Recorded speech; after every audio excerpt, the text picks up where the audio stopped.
Hey guys, it's Burgas here, and today I'm going to talk about something that I was thinking for a very long time, and this is, should I actually build like 3-4 infantry marches? Because currently I have some infantry that I built, and or should I keep focusing over my mages, because my mages are still needing some artifact, they're still needing some pets and etc. So I'm going to give you a reason why which one I'm going to pick and why I'm going to pick it. So first thing I'm going to be, yeah, tanks is looking tough, but mages actually also are winning the fights. And by bringing, for example, like 4 tanks on the battlefield is little hard, first of all, to coordinate these tanks, and second, also other people are going to bring tanks. We have to mention also this thing, and there is a decent chance that your tank is going to eat so much AoE damage. And by mean so much AoE damage, imagine some huge fight, you have the mage bow on one of the side, you have the mage bow on your side, and at the same time you're coming with 4 tanks. First of all, it's crazy if you put all of your 4 tanks in one place. They're going to eat so much artifacts, they're going to eat so much splash damage that till your first tank die, rest of the tanks is going to have like maybe 80% HP left. Till the second one die, most likely the other 2 tanks that you're having is going to be on 50 or 60% HP.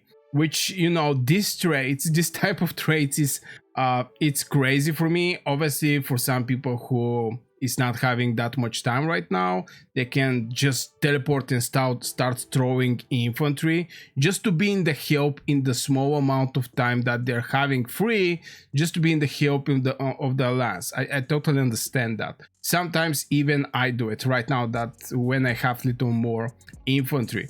But at the end of the day, I'm planning to have like 1, at best 2 tank legions, at best 2 tanks. And the reason I'm building second tank legion is going to be when my first one finish his stamina. I think this is something that I saw as extremely valuable, to have just a single tank and have the best tank, because, you know, I'm wall spender. If I spend around for heroes and etc., this is never ending cycle, because, you know, till you max one of the 2 heroes, the 2 new one is coming in the game, and there is always the new one, so you're not left with that much resources to think about second troop. If you get lucky from the gold keys and you get some Goresh and you get some Skogul, yeah, that's fine. Right now, the legion that I'm running is Goresh with Mogro. The reason behind is just these 2 heroes are the best heroes right now for infantry in Call of Dragons. I know we're having Lei Kuan, I know we have Skogul, I know Skogul is universal with mobility talent tree and can be used with cavalry and etc. But right now I'm building Goresh Kuma, but in the future I'm planning to have 1 Goresh with Skogul and 1 Lei Kuan with Kuma. Obviously, maybe I'm going to use Kuma as a commander, but Lei Kuan is also doing pretty decent amount of damage, and also he's scaling from the HP, so the best synergy there is going to be with the Kuma, especially for Lei Kuan, not Lei Kuan Skogul, not Lei Kuan Goresh. It's going to be Lei Kuan with Kuma, maybe Kuma as a commander, and you keep your Lei Kuan as a deputy with rally talent tree, because so far from what I see, the best rally setup right now in Call of Dragons is Lei Kuan with Kuma.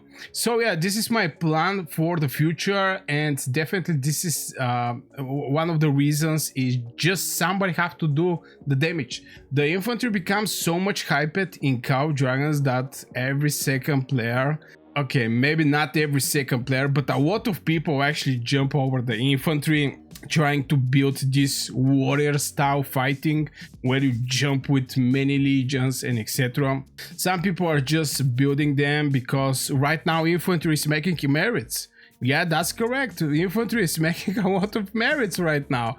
Is that what, especially if you get good positioning, you can get pretty decent rewards. So yeah, keep in mind that mages hit many targets faster they have AoE and etc. The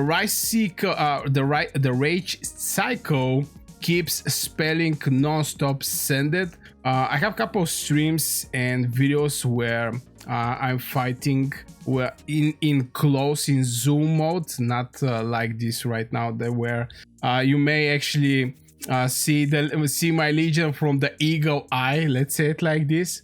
But yeah, definitely the mages are shooting. They have so many talent in the talent tree. They have so many options to get more rage regeneration, which, you know, sending non-stop mage skills. And range is actually what keep the mages safe. Now, why I'm pointing the mages is because the marksman is covering the medium range. They're easily become victim of blink infantry. If you're a marksman and you get closer and you end up in situation where there is going to be some blink infantry, some of the mages may get catched, don't get me wrong. But marksman, since you're closer, you're going to be the first legion that is going to get targeted first of all, and the majority of the cases you're going to get catched. So the life of the marksman is not actually easy thing. And there is a reason. I mean, we're not random picking troops anymore. Back in the days when I started playing Call of Dragons, it was a global launch, so not actually many people was understanding what is going on. Some people was coming from Rise of Kingdom, but if I remember right, you can mix, first of all, you can mix the troops there.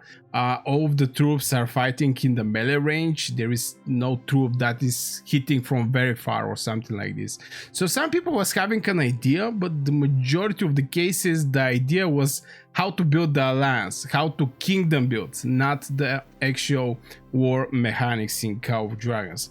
So there was so confusion at the beginning, but yeah, after I think I can say half season up to 1 season, the majority was choosing the mages, and they choose the mages with a purpose, and they start building around the damage. Obviously in the season 1 we was having the barricades. For the people who remember this thing, it was a keyword for infantry. First of all, infantry was not having ironclad. There is just so many things that they didn't actually have, but they end up to actually start getting boosted. The game start presenting some crazy heroes like Goresh, Skogul. This is generation 2 heroes, and etc. So yeah, people start building around the damage. And the biggest thing, that the biggest flaw I can say, is actually you may overstack tanks. I think this is the biggest issue for the tank players, or if you want to play more infantry for just one legion, is you can just overstack tanks, or you may stay close to other tank and still get some AoE damage from the artifacts, from the mage splash, and etc., which is making your job very, very difficult to survive, or at least be useful on the battlefield. And you have to keep in mind, especially about the stacking, wasted tanks die early. So if your tanks are not, first of all, good to have some kind of survivability, and you keep them stuck, they're going to die. They're going to die early. Mages is going to just non-stop throw DPS spells at their direction, and you're going to wipe out. And if you don't get value from your infantry, and the enemy is getting value from their infantry, you're going to start fill your hospital. In the same time, the enemy is going to also do it, but they're going to get better results on the field from you. So I think this is the issue. Right now I'm using 4 mage legions, and I actually changed Gromara and Thunderlin lately. I'm actually testing that thing, but I start thinking that maybe having Thunderlin with the control tower tree, defense, break, stealing energy or stealing rage, and all these things that she's applying as a debuff on the enemy legions is just very valuable, because with all of my legions I'm hitting one target on first place. If I get lucky to make some AoE damage, fine, I'm going to do some AoE damage. But if I don't get lucky, I want to break the defense, reducing the attack, all these things on the enemy legion. That's why I was thinking to make like maybe 3-4 tank legions, because when I stop playing with mages, maybe I'm going to get bored or etc. But in the same time, I don't think this is going to be actually a good pick. Let me know in the comments how many infantry legions you're running, why you're running them, and what is the results, and also how you play them. Because yeah, you can run 5 infantry legions, but at the end of the day, to actually get some good traits or good value from your infantry. And with mages, there is also other benefits. I mean, faster the wipes is going to happen. I mean, faster you're going to destroy the enemy. The other thing is less healing needed. As a mage main, yeah, you definitely have less healing from this to non-stop throw infantry in enemy direction, and you're just going to win in general more if you're just bringing 1 infantry, obviously, or bringing more mages, to be honest. And obviously it's going to be also 1 infantry, at least 1 infantry on the battlefield. I think this is a rule for many people.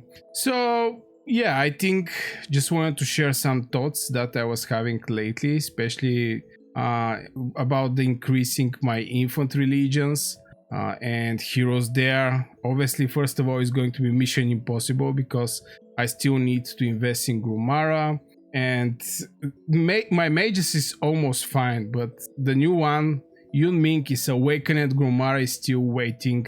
It's like 5-1-1-1, which is very sad, to be honest, but at the same time, those heroes are still not in the daily chest. Normally when you receive the hero, you're going to have it in the daily chest. Right now this is not happening. I'm curious why it's not happening, but it's not happening. So yeah, this will be for this video, guys. I really hope you enjoyed. Don't forget to hit 1 like, subscribe, and see you in the next video.